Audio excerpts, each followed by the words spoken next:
নমস্কার বন্ধুরা, কীভাবে ফলের পুডিং বানাতে হয় দেখুন আপনারা। আমি ফল কেটে ধুয়ে পরিষ্কার করেছি, আপেল, কমলা, আঙুর দিয়ে, তারপর দুধ তার চিনি দিয়ে জাল দিয়ে ফুটিয়ে 2 চামচ আগার পাউডার মিশিয়ে তারপর ফলটাকে তার মধ্যে মিশিয়ে নেড়ে তারপর একটা বাটিতে রেখে ফ্রিজে 1 ঘন্টা রেখে দিয়েছি। এখন দেখুন এটা ফলের পুডিংটা সুন্দর হয়ে গেছে। আমি একটা থালা দিয়ে তুলে নেব।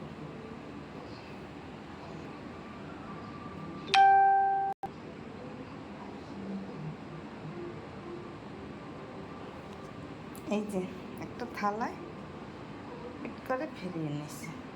এখন এইভাবে কেটে নিলেই ফলের পুডিং তৈরি হয়ে যাবে।